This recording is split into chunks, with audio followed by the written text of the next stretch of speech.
I still remember the first time I heard about Dr. Michael Chen, a man of science, logic, and reason, a doctor from Boston who had spent his life studying what could be seen, touched, and measured. Yet one ordinary night in his laboratory became the turning point of his entire existence, a moment that shattered the boundaries between the physical and the divine. He inhaled a compound, collapsed to the floor, and woke up not in his hospital bed, but somewhere far beyond, in a place of light and peace. There, in that timeless realm, he was shown things that would change how he viewed life, humanity, and God's plan for the earth. My friend, sometimes it takes a single breath, a single moment, to wake us up to what truly matters. Dr. Chen said what he saw wasn't just for him, it was for all of us. He saw visions of nations trembling, of storms and quakes that would test the foundations of civilization. He saw a world drifting farther from its creator, and a warning that the years ahead up to 2027 would not be like any before. He called it a wake-up call from heaven. You see, God doesn't speak to frighten us. He speaks to prepare us. When he shakes the earth, it's not to destroy us, but to remind us who holds it together. We live in an age where science explains everything except the soul. We chase progress but lose peace. We fill our calendars and empty our hearts. Dr. Chen had everything the world celebrates: status, knowledge, security, yet in one moment, all of it disappeared. And in that moment, he discovered something greater than knowledge. He discovered truth. A truth that this world is fragile, but faith is unshakable. He came back to warn and to encourage, not to make people afraid, but to call them higher. His message is clear. Time is short, but hope is not gone. You and I may not have visions of angels, but every one of us has moments when eternity whispers our name in the stillness after a storm, in a loved one's prayer, in that tug inside reminding us to live with purpose. The question is, will we listen? Friend, we don't have to wait for disaster to wake up. We can choose today to realign our hearts, to turn back to what lasts forever. The same God who revealed truth to Dr. Chen is still calling each of us not to fear, but to faith, not to panic, but to preparation, not to despair, but to hope, because even in a shaking world, his light still shines. And if we open our eyes, we'll see that what feels like an ending might just be the beginning of something extraordinary. It was October 28th, 2025, just another late night in the lab for Dr. Michael Chen, a man who trusted in microscopes more than miracles. The hum of machines filled the room, test tubes lined the counter, and somewhere between science and exhaustion, a simple miscalculation changed everything. In one breath, the familiar world faded away. His body collapsed, but his spirit woke up in a place no human could ever describe with certainty. He said it was like standing inside a living light, not blinding, but warm, alive, filled with peace that felt deeper than sleep. And right there, in that glowing expanse, he met a being unlike any he had ever imagined, a messenger of light, calm yet powerful, with eyes that seemed to hold centuries of wisdom. When the angel spoke his name, it wasn't through sound, it was through knowing. Every syllable seemed to echo inside his heart. The messenger said he had been brought there for a reason, not because his time was up, but because his purpose was just beginning. I think about that sometimes. How many of us are so caught up in the noise of the day that we forget why we're here in the first place? Sometimes God has to interrupt our routine to remind us of our calling. For Dr. Chen, that interruption came wrapped in eternity. He said they moved together through the stars, like crossing the universe in a heartbeat.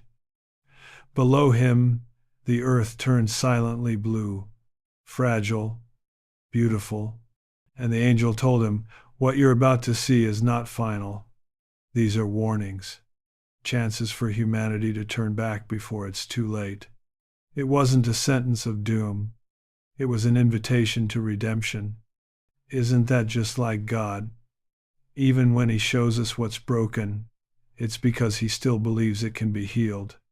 I've never had a near-death experience like Dr. Chen, but I've had moments when life knocked the breath out of me, moments when I felt suspended between what was and what could be. Maybe you've been there too. The loss of someone you love, the collapse of a dream, the quiet space where you realize the world is bigger than your plans. In those moments, heaven whispers the same truth. You're not here by accident. You're here for a reason.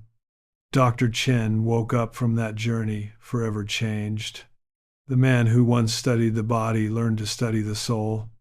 His story isn't just about dying, it's about waking up.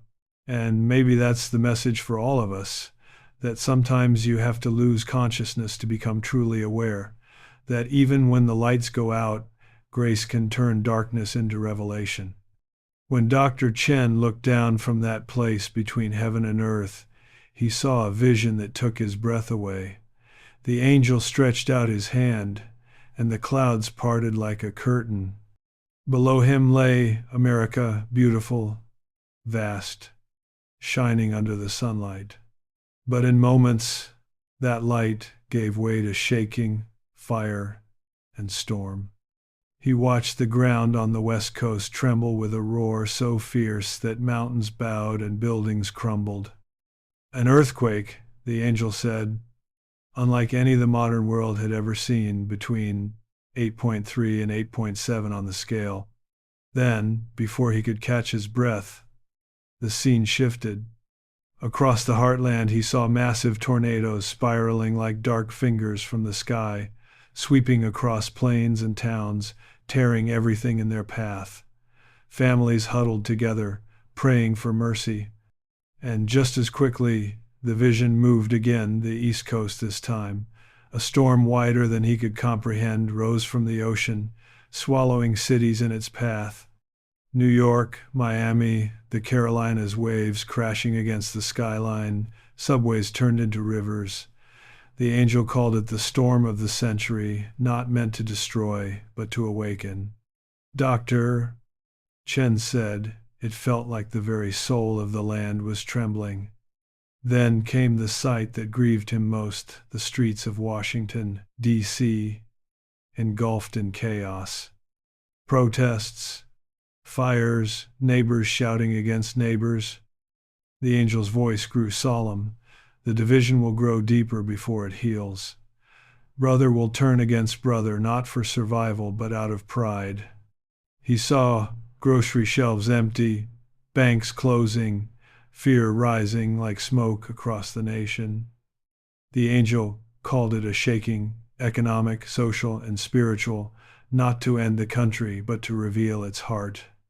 And as if that wasn't enough, the skies themselves flared. A blinding light burst in the heavens, and satellites fell like shooting stars. The angel said it would come from the sun, a solar storm disrupting power, communication, connection. The message was clear. Humanity had trusted too much in its own inventions and forgotten the one who gave them wisdom to build. As I listen to Dr. Chen's story, I can't help but think maybe the shaking we fear is really the shaking we need. Sometimes God allows what we depend on to be shaken so that we'll remember the only foundation that never moves. Maybe the earthquake is not just under the ground, but in our hearts, a call to rebuild on faith, not fear. The storms, the division, the blackout, they all speak one truth. It's time to wake up, to return to what matters, to let our light shine again, not from technology or wealth, but from within, from the hope that no darkness can ever put out.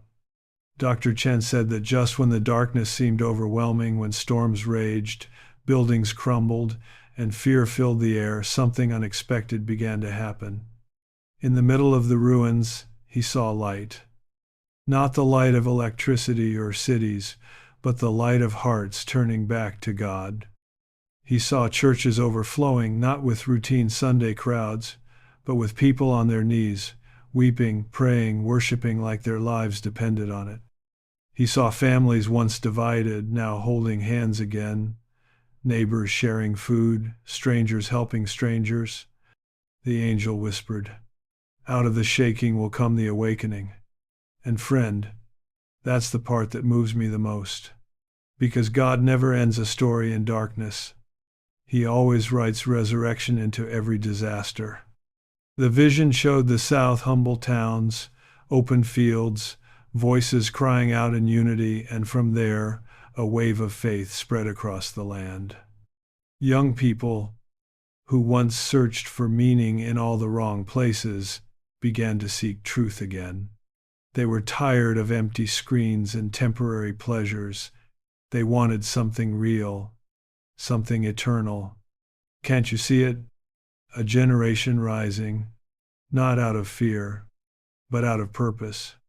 They're not waiting for someone else to lead revival. They are the revival. Dr. Chen said the angel's voice held joy when he spoke of them, as if heaven itself was singing. I think about how God works. Sometimes he lets the world shake not to break us, but to shift us, to wake up what's been asleep inside. Maybe that's what's happening right now.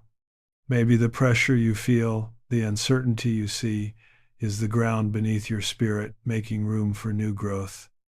I've learned that when everything around you seems to fall apart, God might just be putting the pieces of your heart back where they belong.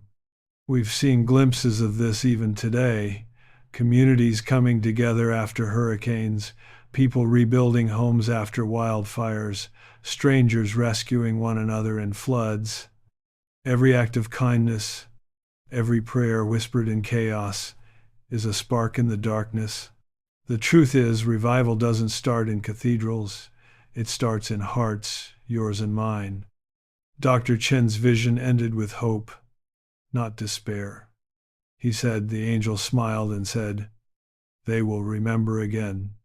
Friend, that's God's promise to every nation and every person, that even in our lowest moments, His grace can find us. So no matter what the headlines say, no matter how stormy the world feels, hold on to this truth. Out of the shaking will come awakening, and out of the ashes, light will rise again. Dr. Chen said the angel's face grew somber as the vision widened beyond America. The earth itself seemed to turn beneath them, and he saw nations one by one, continents trembling, oceans rising, skies burning with storms. This isn't just about one country, the angel said. The whole world is entering a season of shaking. First, they hovered over China cities, shining like jewels under the night sky, but beneath that glitter, fault lines began to break. He saw mountains collapsing, rivers flooding, millions displaced. Yet, what struck him wasn't only the destruction, but the pride that had built such empires without acknowledging the one who gave them breath. The angel said the floods and quakes were not punishments but warnings, invitations to humility, because even the mightiest structures can't stand without a foundation of grace. Then the scene shifted to Europe, the old world, rich in history and beauty, but Dr. Chen saw water where there should have been streets. He saw Germany and France under waves of floodwaters, their ancient cities turned to reflections in the tide. He saw Italy's sky blackened with ash, as Mount Vesuvius thundered like it had awakened from a 1,000-year sleep. The angel said the continent that once sent light to the world would face its own shaking, not to destroy its heritage, but to remind it of its forgotten heart. They have built monuments, he said, but forgotten the master. And then came the Middle East, the land where faith was born and where, once again, fires of conflict blazed. Dr. Chen saw missiles streaking across the night sky, cities in turmoil, Iran and Israel at war, Syria and Turkey drawn in, the whole region trembling on the edge of chaos. Yet even there, amid smoke and ruin, he saw something extraordinary. Men and women kneeling, crying out to heaven. Muslims, Jews, Christians, all seeing visions, all encountering truth. The angel said, "Even here, light will find its way through the cracks." When I think about those images, I can't help but feel that God is speaking to all of us through the shaking. The earth is groaning, not because he's angry, but because he's calling. Sometimes what feels like judgment is really mercy wearing a disguise. It's God saying, "Wake up before it's too late. Come back before you lose what truly matters." We may not see floods or fires outside our windows, but maybe there are storms in our own hearts, pride, bitterness, fear. And just like those nations, we can choose how to respond. The angel's message still echoes today. The shaking is global, but so is the grace. Even in the ruins, heaven is still reaching down, and where there's reaching, there's always hope. Dr. Chen said the angel's voice softened, yet carried the weight of eternity as they drifted over the rest of the world. "Look closely," the messenger said, "for every shaking hides both warning and wonder." Below them lay Russia, vast, cold, proud. Dr. Chen saw its towers cracking, its armies stretched thin, its leaders grasping for control as the ground itself trembled beneath them. The angel whispered, "This nation built its strength on power, not purpose. But every empire without humility will one day fall to its knees." And he saw at the collapse not only of walls and systems, but of pride. Yet even there, small lights began to flicker, hearts beginning to seek what no government could give, peace within. Then they turned south, and the vision moved to Africa. The heat shimmered across golden plains, but the angel's tone changed. There was pain, yet hope. Dr. Chen saw droughts that turned rivers to dust, children crying for water, fields barren from famine. But then, out of the dry ground, he saw something bloom. Crowds gathered beneath open skies, singing, worshiping, filled with a faith that burned brighter than the sun. "This," the angel said with joy, "is where the world's greatest awakening will rise." He saw miracles, communities reborn, and churches sending missionaries to nations once thought untouchable. The land that once suffered lack would overflow with life, not from the soil, but from the Spirit. The vision swept across the oceans to South America. The green heart of the Amazon blazed with fire while floods swallowed cities to the south. Governments fell, people fled, yet amid the chaos, he saw compassion hands reaching across borders, faith surviving where politics failed. Then came Australia, scorched by wildfires and battered by floods in the same season. The angel said, "The extremes of nature will mirror the extremes of the human heart. But when everything burns away, what's left will be pure." Finally, the angel showed him Asia, vast, vibrant, trembling under heaven's watch. Japan shook with an earthquake so strong the sea itself rose in response. Southeast Asia faced typhoons and landslides. Nations cried out beneath waves and rain. And then, India, land of color, faith, and contradiction, convulsed under an earthquake nearly 9 on the scale, followed by searing heat that took thousands. But there too the angel smiled, because even in the ruins, the young were awakening, hearts hungry for truth, hands lifted toward heaven, voices crying, "There must be more than this." Dr. Chen said he finally understood the shaking wasn't meant to end the world, but to reset it. Every continent was trembling, yes, but not just in fear. It was trembling toward transformation, because sometimes, before revival can rise, the ground must first be broken. Dr. Chen said that after witnessing nations rise and crumble, the angel brought him into a place unlike any he had seen before, not a land or a sky, but a realm of symbols where truth spoke through vision. He saw first a great tree stretching across the earth, its branches wide and ancient.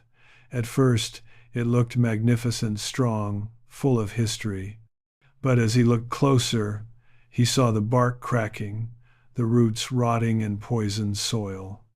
The angel said, "This is humanity, a tree once planted by divine hands, now drinking from polluted waters." Pride, greed, and violence had seeped deep into its roots. The leaves that once gave shade to nations were falling. And I thought, isn't that a picture of us today? We've grown taller in knowledge, but weaker in character. We've built towers of technology, yet sometimes can't build bridges of kindness. The world celebrates the fruit but forgets the root, and when the root is sick, the fruit can't last. Then the vision shifted. Dr. Chen saw a vast storm forming over the ocean, swirling with lightning that never ceased. The angel said, "This is the storm humanity has created. Every act of hatred, every injustice, every moment love was replaced by indifference." He watched as the storm grew heavier, fed by human choices. It wasn't just weather, it was consequence. And yet, even as I hear that, I think of something deeper. How often do we feed storms in our own hearts? Every time we hold on to bitterness, every time we choose fear over faith, the clouds gather a little more. But just as storms can destroy, they can also cleanse. Maybe the shaking we fear is clearing the air so something pure can breathe again. The angel's final vision was a golden field of wheat, glowing under the light of dawn, but scattered among the wheat were weeds, tangled, deceptive, trying to look the same. Farmers began to harvest carefully, separating one from the other. The angel said, "This is the time of harvest when truth will be revealed, when what's genuine will stand." It wasn't about punishment, but revelation. Trials don't create who we are, they expose it. I've seen it in life. Hardship reveals the heart.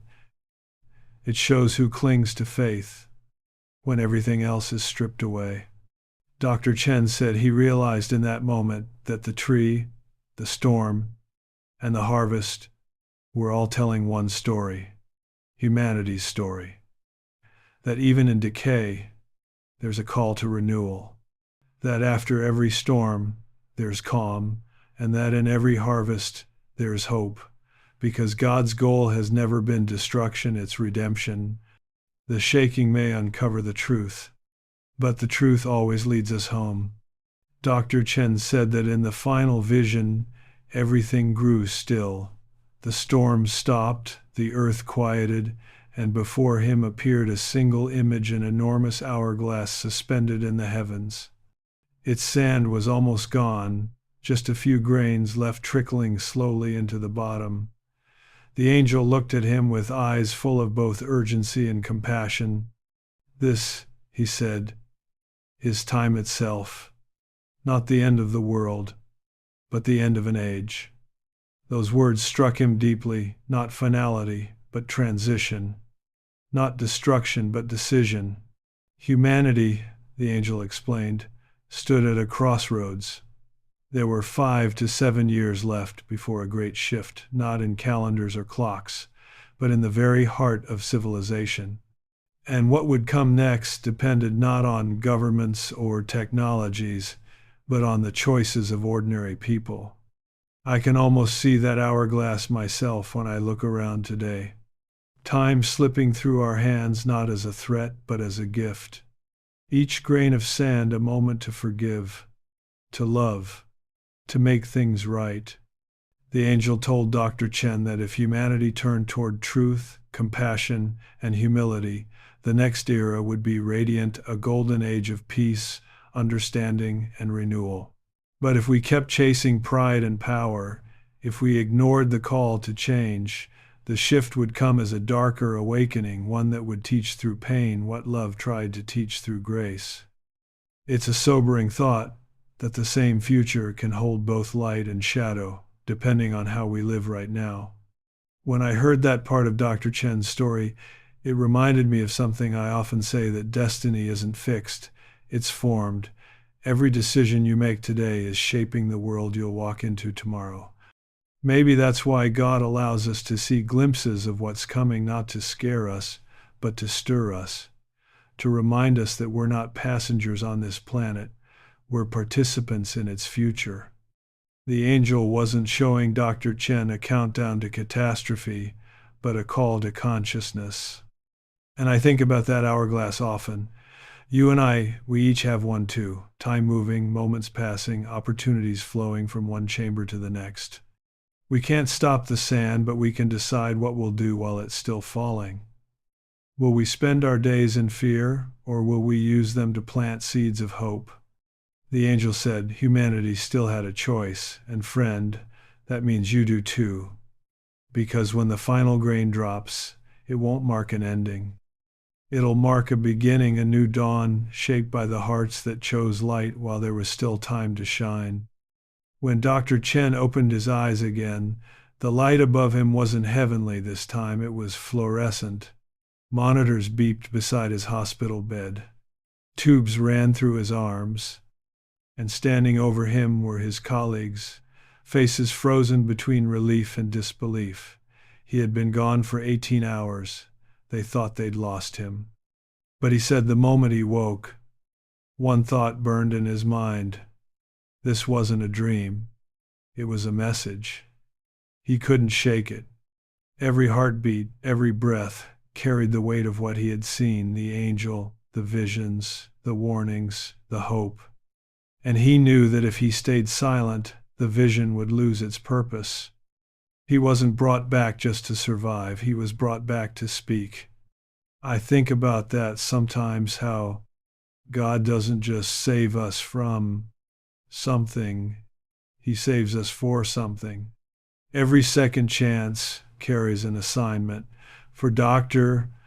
Chen, it was simple yet urgent. Prepare, not with fear but with faith, not in panic but in peace. He said, the angel's message echoed in his spirit like a heartbeat. Don't be afraid. Be ready. Life on earth, he realized, is fragile, yet the human spirit, anchored in love, is unbreakable. Dr. Chen began to share practical wisdom. Stock up, he said, not out of terror, but out of wisdom. Keep food, water, medicine, and light for your family. Not because the world is ending, but because preparation is love in action. Build community, he added, because no one stands strong alone. When crisis comes, it's the people who know how to reach out, forgive, and share that endure with joy. And he spoke about money not as a master, but as a tool.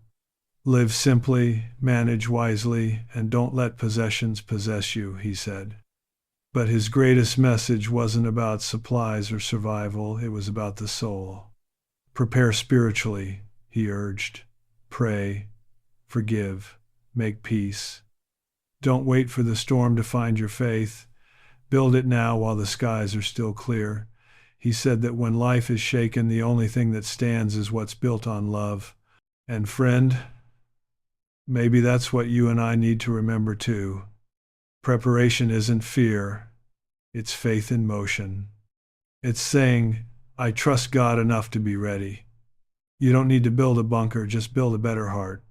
Strengthen your home with kindness, your days with gratitude, your relationships with forgiveness. Dr. Chen's story isn't just about what's coming, it's about who we can become. Because the truth is, when your spirit is steady, no storm can shake you. Preparation doesn't begin in your pantry, it begins in your heart. Dr. Chen said that when the angel's final words faded, the light around him dimmed like the end of a sunrise in reverse, and he understood. What he had seen wasn't about destruction, it was about awakening. The shaking of nations, the storms, the fires, they weren't punishments from an angry God, but alarms from a loving one. Humanity has been asleep, the angel had said, and sometimes the only way to wake a sleeping soul is to shake the bed. That truth pierced him, and it still pierces me today. Because if we're honest, sometimes it takes trouble to make us remember what matters most. Sometimes it's the darkness that teaches us how to appreciate the light. He came back with a message of hope that even in the chaos, heaven is not silent. God is not finished with this world. The disasters, he said, are not the end of the story. They are the turning of a page. If enough hearts choose compassion over division, humility over pride, truth over convenience, the future can still be redeemed. The angel told him, the shaking will separate the counterfeit from the genuine, the selfish from the surrendered. But after the shaking comes the awakening. Those words, he said, rang like thunder and light all at once. And I believe that too. We may look around today and see division, anger, fear, but underneath it all, something is stirring. People are starting to pray again. Families are coming back together. Hearts that once chased noise are learning to be still. You can almost feel it, a quiet revival breaking through the cracks of chaos. It's as if God is whispering, "It's not over yet. I'm still here." Dr. Chen said he saw a sunrise rising behind a great mountain, the dawn not yet visible, but certain. And that's where hope lives, not in what we see, but in what we know is coming. The night may seem long, but morning always comes. Maybe the reason we're going through what we're going through isn't because God's angry, but because he loves us too much to let us keep sleeping through eternity. Friend, the shaking of the world may not stop, but the awakening of your heart can start right now. You don't have to wait for peace to arrive to start living in peace. You don't have to wait for light to see to start walking by faith. The new dawn isn't out there somewhere, it begins inside you. And when it rises in enough hearts, the whole world will see it. Because after every storm, after every shaking, always comes the sunrise.